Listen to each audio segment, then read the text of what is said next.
This quote explains why so many people feel empty even when their lives look normal, why history is filled with people who woke up too late, and why modern society has quietly confused survival with living.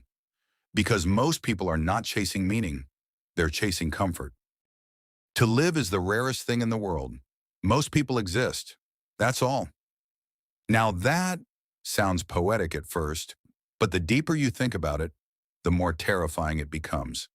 Because this quote is basically accusing humanity of sleepwalking through life. Think about the average human routine.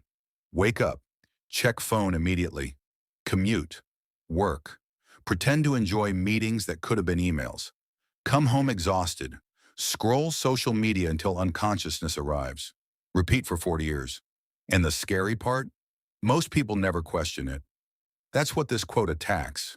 Not survival, automatic living. There's a difference, and history gives us brutal examples of this. Take Vincent van Gogh. During his lifetime, he sold almost nothing. People considered him unstable, unsuccessful, strange, and yet today, his paintings are worth millions. But here's the important part. Despite poverty, despite rejection, despite loneliness, he was actually living, painfully, passionately, obsessively. Meanwhile, millions of people around him were simply existing, working, repeating routines, dying without ever truly knowing themselves. And this still happens today. Modern society is incredibly good at keeping people busy while quietly disconnecting them from themselves. That's why so many people suddenly panic at 40, because one day the brain asks, wait, is this my actual life? And honestly, school accidentally trains people for this from childhood. Sit still, memorize, repeat, follow the structure, stay realistic. Humanity really looked at children full of imagination and said, interesting, but can you function under fluorescent lighting? And slowly, people stop exploring who they actually are. That's why this quote hits so hard, because deep down, most people know when they are merely existing. You can feel it, that strange emotional numbness where days stop feeling different. You blink once and suddenly your friends are discussing mortgages, back pain, blood pressure, and good parking locations. That transition is horrifying. There's also a famous story about Leo Tolstoy.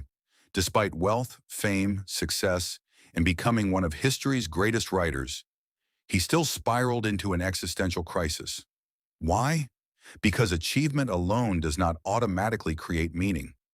Imagine becoming globally successful and your brain still asking, cool, but why are we here? Human consciousness is unbelievably disrespectful sometimes. And modern life makes this worse because now people don't just exist privately, they perform existence publicly.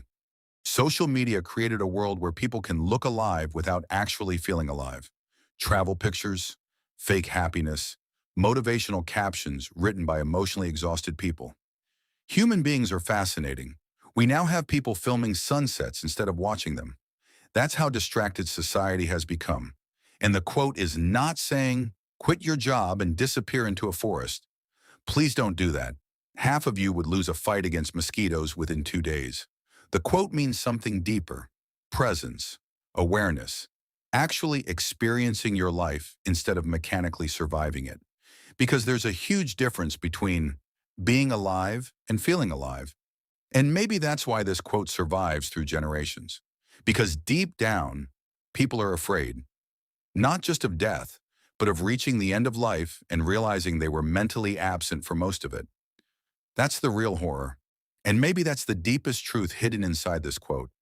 Most people are waiting for permission to start living without realizing life has been happening the entire time. If you enjoyed this video, drop a like and subscribe to Behind the Quote for more forgotten wisdom, uncomfortable truths, and powerful stories hidden inside famous quotes.